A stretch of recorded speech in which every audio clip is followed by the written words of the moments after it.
really don't know how to start this podcast.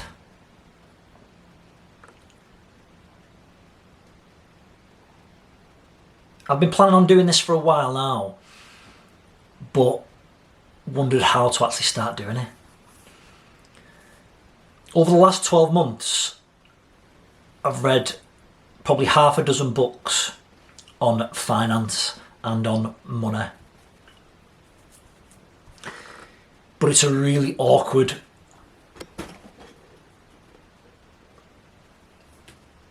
topic to discuss.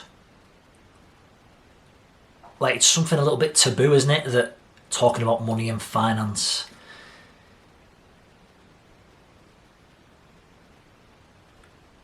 But I've read half a dozen books.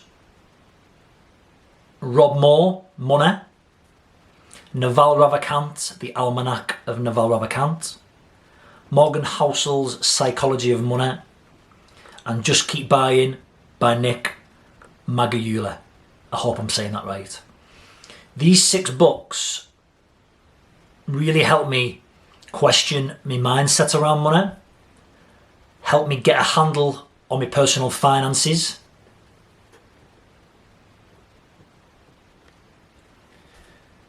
and also give me some applicable advice around saving and trying to create more money. Now, before I start, I just want to caveat this podcast. I am exactly the same as you watching or listening to me now. I'm not fucking rich. I come from a working class background in St Helens. Probably inherited the same mindset around money as my parents had. I work a normal job. I have a little bit of savings. I'm just the same as you. I'm not doing this podcast as look at me, I'm advising you to do X, Y, and Z. That's not what this is about. And I'm going to frame it coming at it from an angle of, I wish I'd have been told so much more about finances and how to manage money when I was at school growing up. I think things would have been a lot different if I'd have been taught in school, fuck your RE off, fuck your fucking, I don't even know what it's called, religious studies class off, and teach me how to handle money and manage money and teach me about the mindset about money. I would have been a lot better off if we'd have been taught that in school. So that's the angle I'm coming at this at. I'm trying to educate young people, or in future years, hopefully my kids may watch this, and this is what I would tell myself, or what I'm telling my kids around the mindset and what I've learned from reading these books. So that is the angle I'm coming from it at. I'm not trying to advise you to do anything, because I'm nobody. I'm the same as you, and I just want to be better with my money than I am now. And reading these 6 books really helped. So everything I'm going to talk about today really is a combination of what I learned and what I got from these books. Some things I've started to put into place. Some things I haven't. Some things I'm working towards. And I'll elaborate on that in a bit. So I think the first thing you've got to kind of start to question before you even go down the route of what to do with your finances or how to handle finances. And this was what I got from Morgan Housel's Phycology of Money and Rob Moore's Money. What is your mindset? So this is a question that I'm asking you. What is your mindset? What is your mindset around money? If you're like me, you probably inherited it. You probably inherited your mindset from your parents. And a lot of the times the sayings that I grew up with was money doesn't grow on trees, the poor keep getting poorer, the richer keep getting richer, money can't buy you happiness. All kinds of sayings like that.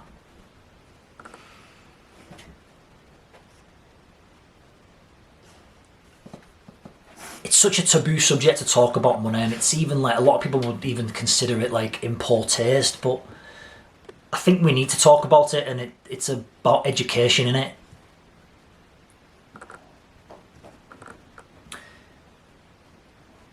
And I think something I've tried to work on is come at it from an abundance mindset. An abundance mindset, what I mean is there's money out there. One thing I learned from Paul Mort was that money flows to those who offer the most value and away from those who don't offer value. So an abundance mindset, there's money out there to get. If you look at a scarcity mindset, then a scarcity mindset would be you want to keep the money that you've got because there's no more ways of trying to earn or get or gain more money. And you'll hear things around the mindset of money can't buy you happiness. And that is true to a degree, that I believe that money can't buy you happiness if you're generally an unhappy person anyway. But if you live below the poverty line, then money can certainly make you happy. Having no money will make you miserable. If you live below that poverty line and you're struggling to pay your rent, you're struggling to put food on the table, that will make you miserable. So having enough money to address your needs will make life easier and therefore will make you happier.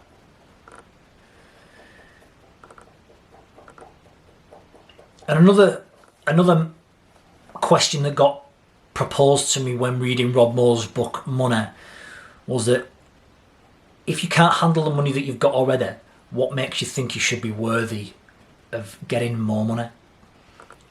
So if you say you win 100 quid on a scratch card, for example, will that 100 quid burn a hole in your pocket? Or can you keep hold of that money? Would you be able to, if you got given £1,000, would you be able to keep hold of that £1,000 and put it in the bank as savings, or would it burn a hole in your pocket? I want you to ask that question honestly. Because if you don't value money, then really I think that money will start to burn a hole in your pocket and you'll just spend it. You'll start to spend it and it'll be gone. Whereas if you actually value money and you can handle having money, having that £1,000 in your bank or in your pocket in cash or whatever, you value what it is. You're not just trying to get rid of it.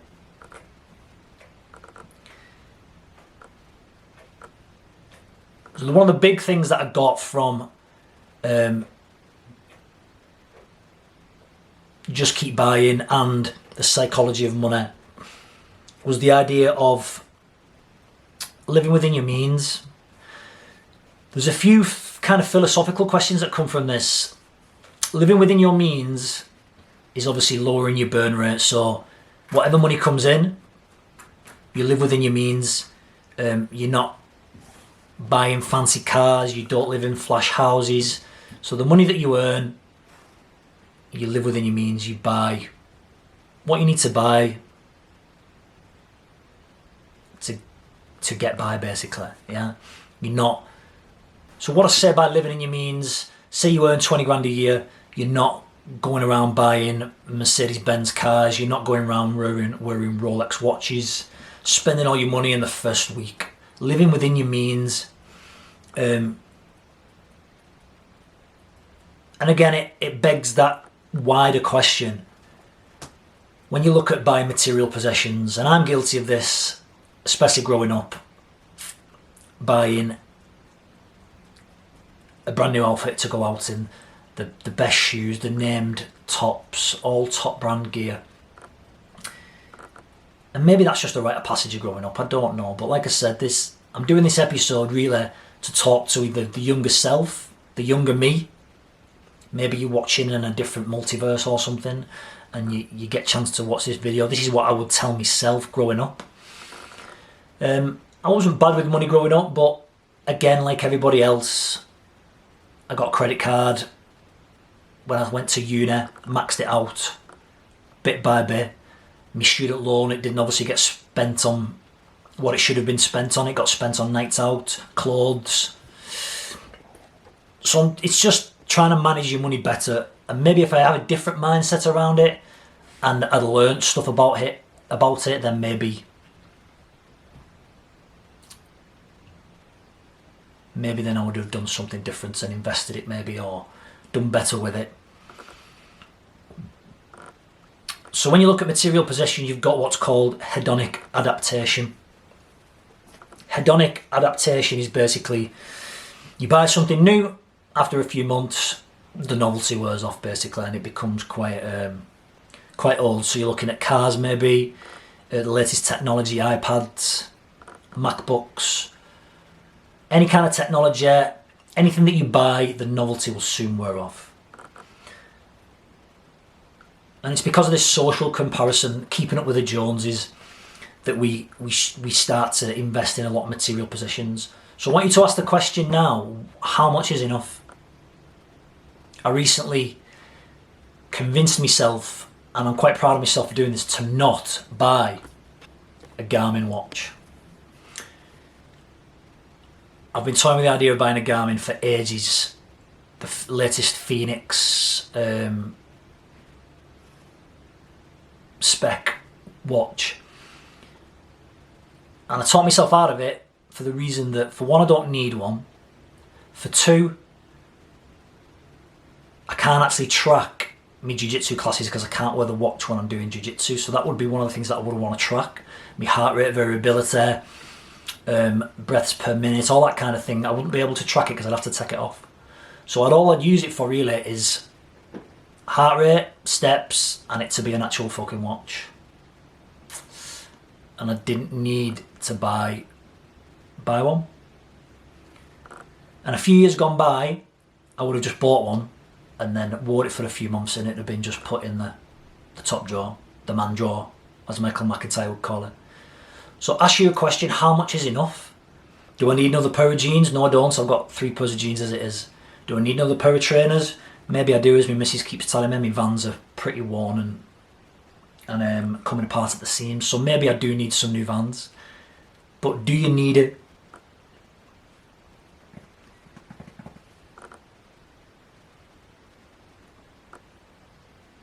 I want you now to ask yourself the question, what is your definition of wealth? Now, I am not rich. I don't class myself as rich. But I do define myself as wealthy. And what I mean by that is,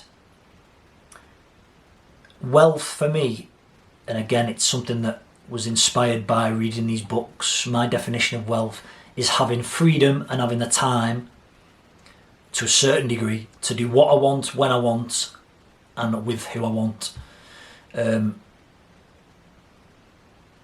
So I currently work 2 days a week, and the rest of the time I am self-employed. I've got a jiu-jitsu club, and I've got a community interest company, Incremental Gains.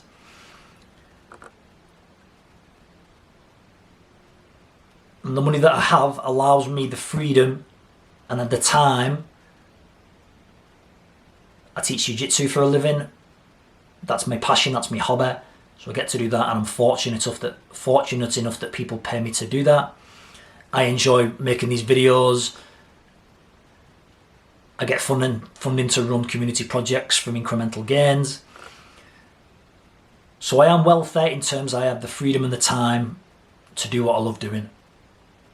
And I can spend time with my family, and it gives me the freedom to go on holiday, and the freedom to kind of do stuff to the house, spend money on the house, without going into massive debt to do it. So I want you to ask yourself, what does wealth mean to you? Wealth might mean having shitloads of money in the bank. Wealth might mean owning loads of nice cars. It's going to be different to everyone.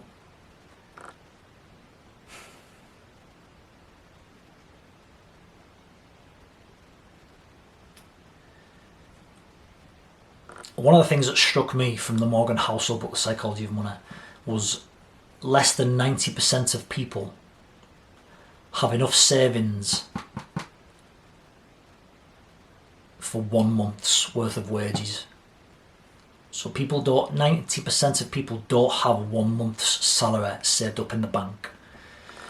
Which, when you think about it, 1 month's salary could be a boiler, could be a big job on the car when the car breaks down, a refrigerator. So a lot of these, what that said to me was a lot of people are just a disaster away from being under the poverty line and not being able to afford to pay the rent, to buy food. And that is quite a scary thought. That is quite a scary thought, that you are just 1 month's wage away from serious stress. The biggest takeaway for me around the mindset of money, and again, I just want to reiterate that I'm not coming at this like I'm telling you what to do. This isn't about me giving you advice. It's me trying to pass on knowledge to maybe the younger self or young kids growing up now about questioning your mindset around money and finances.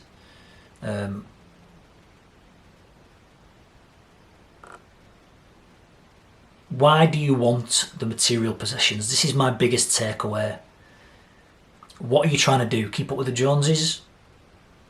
Are you trying to buy happiness by thinking that that watch will buy you happiness? I think you need to be okay with just what you've got. Being okay with what you already have. So then questioning when you start getting that hedonic adaptation and social comparisons with other people. They've got this, why can't I have that? I feel entitled that I should have that as well. Do you need it? What is it going to get you? Maybe it's status amongst your peer group, and that is a big pressure for young people, I get that. And I've been guilty of that as well in the past. But that status isn't real. And the very nature of hedonic adaptation, there'll be something else the week after. Something to think about, but that was definitely the biggest takeaway for me around the mindset of money. So what about practical advice?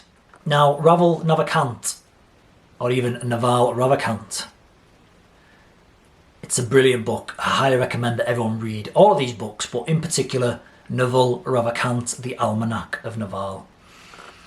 Naval talks a lot about leverage.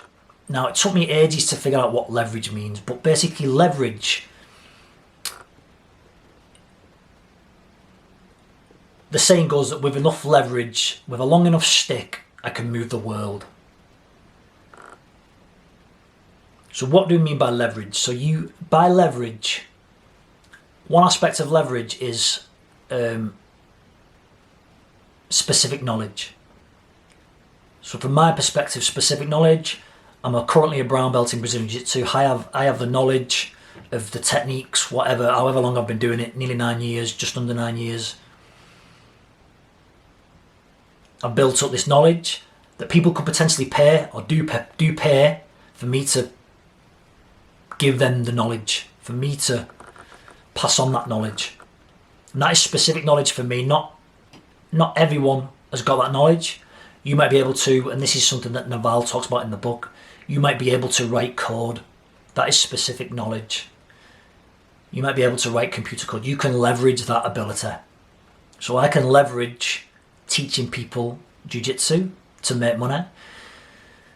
Maybe you're good at coaching people. Maybe you've got a specific skill that you could leverage.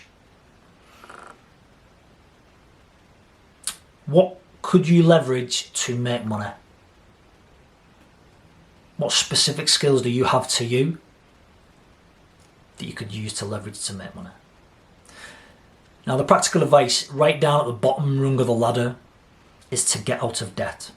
Now, in the book, they talk about that having a mortgage is not classed as bad debt. So don't worry about the mortgage. We're not talking about the mortgage.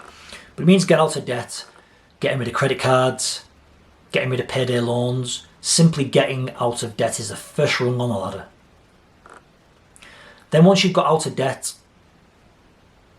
you can look at saving. Now again, how do you get out of debt? So rather than looking at saving any money to get out of debt, you've got to lower your burn rate. So whatever comes in, you've got to spend less than what comes in. So getting rid of all the old direct debits, getting rid of the subscriptions that you don't use anymore, sacrificing a few takeaways, practical, simple shit like that. The money what's left over, you get yourself out of debt. And then the next rung on the ladder is being able to save. What was interesting in Just Keep Buying by Nick Maggiulli, sorry I butcher that name every time. I read that book recently in Dubai. I smashed it in like 2 days. Really practical, really helpful book. Through all research and analysing graphs and figures, he talks about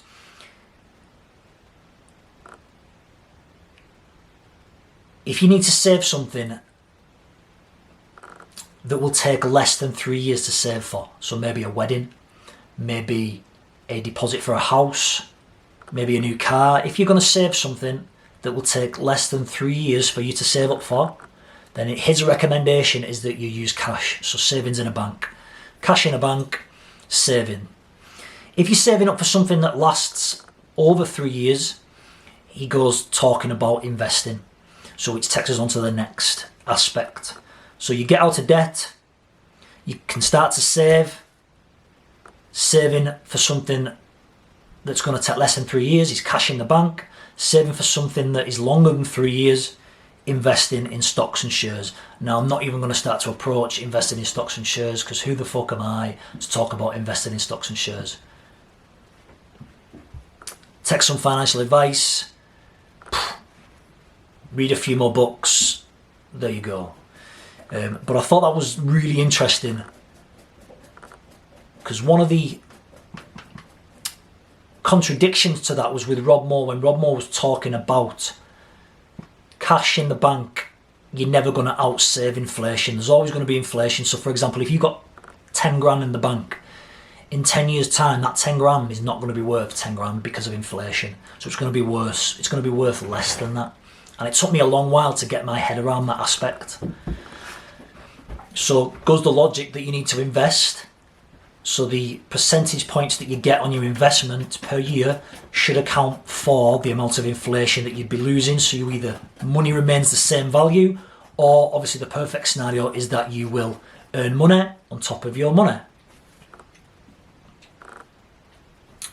And the next level, what Rob Moore prescribes was once you've invested, you use the money that you've made on top of your money to either reinvest, or that's the money that you use to buy stuff with.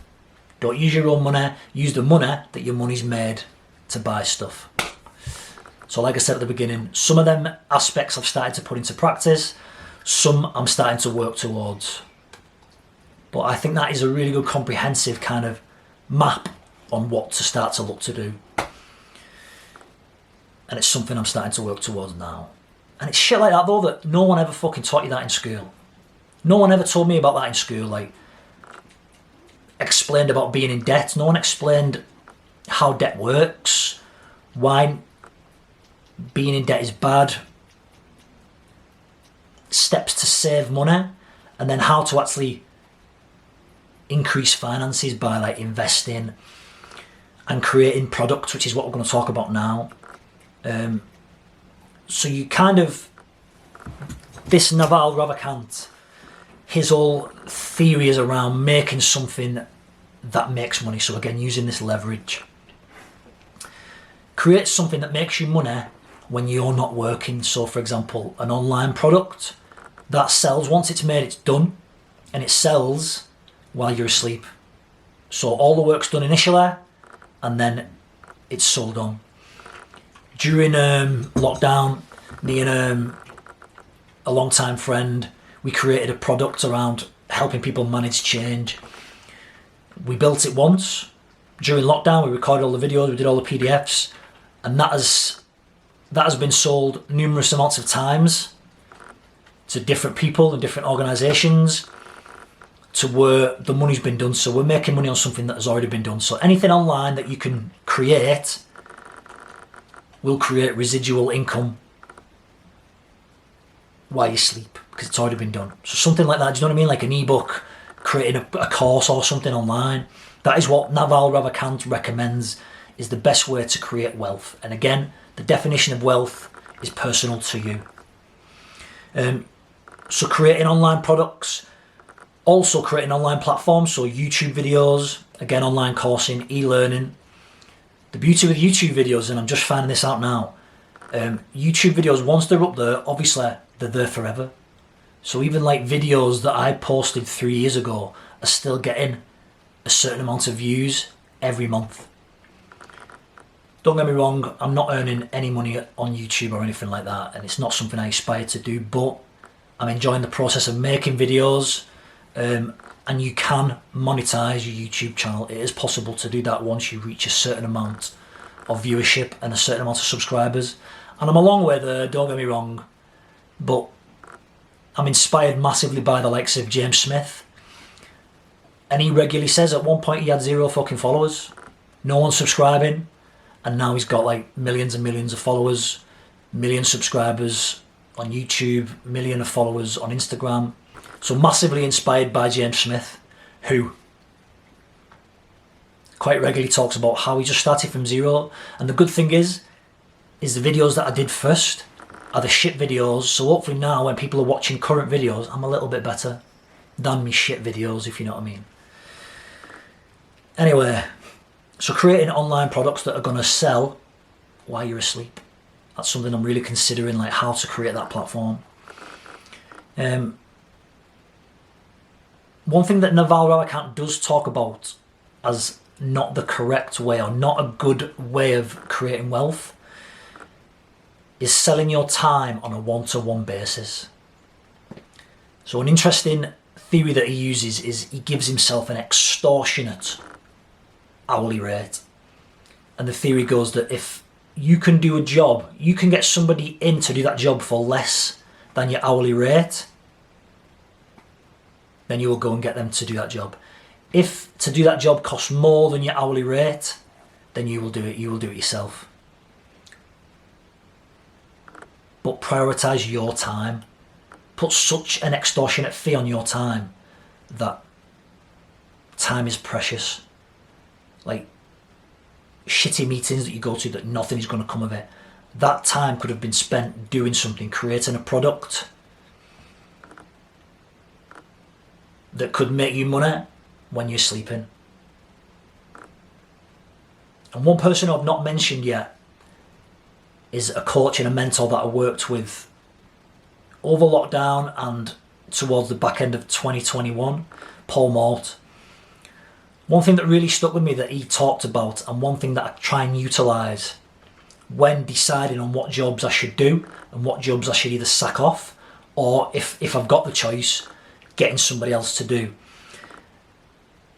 If you are a business owner or you want to try and create something of your own that you could sell to maybe start running a business or start to earning more money or a side hustle or whatever.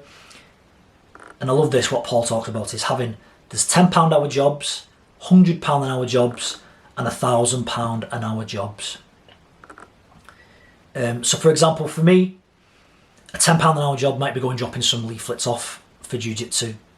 A £100 an hour job might be creating a Facebook ad that potentially, if it gets me 2 clients in a month, that is £100 from getting 2 clients.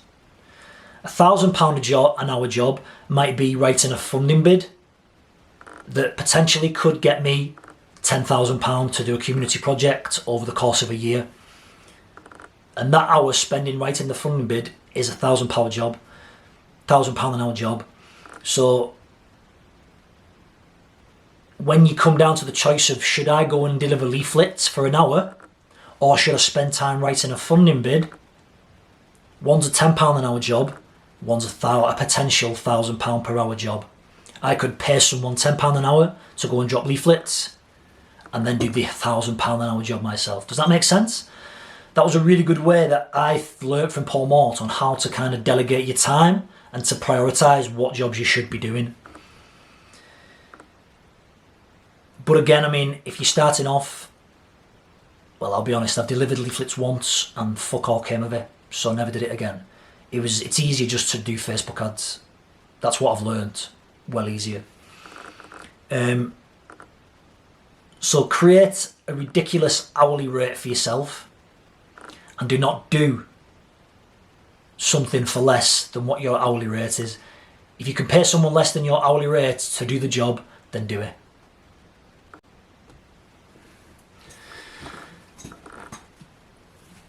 Every single one of those books that I read, I wish I'd have been taught them in school. I wish that someone would have summarised those books and taught them to us in school. I would have a better mindset. I would have had a better mindset around money. I would have maybe learned how to create something that is going to make money sooner rather than only just having that realisation now.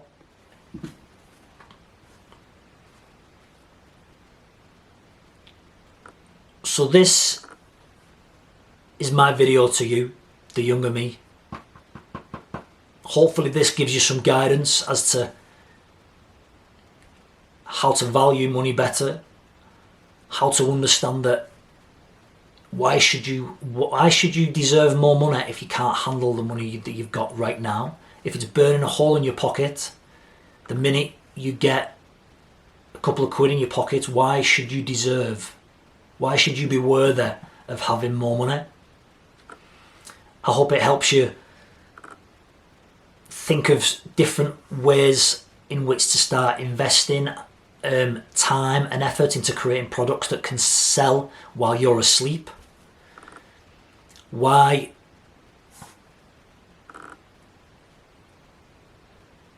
selling your time on a one-to-one basis isn't scalable at all, because there's only so many hours in a day, and if you're selling your services one-to-one on an hourly rate, then there's only so many hours in a day that you can earn money. One-to-many is a different matter whatsoever. That's why I don't really do one-to-one privates anymore. It's not worth the time that it takes to do it. But then you put that hourly rate on, and if someone's willing to pay that hourly rate, then fair one, so be it. I've learnt a lot of lessons through them books, and they're the lessons that I've passed on to you today, but I highly recommend that you read all the books eventually. Not all at once, obviously, but eventually. And hopefully it'll change something in you and the way you think about money. Such a taboo subject, and it was hard for me to approach this subject as well. It's not the most comfortable I've felt doing one of these kind of book reviews, even though I've reviewed like several books in one episode. But I'll leave you with this from Rob Moore. Money moves through those who value it least to those who value it most.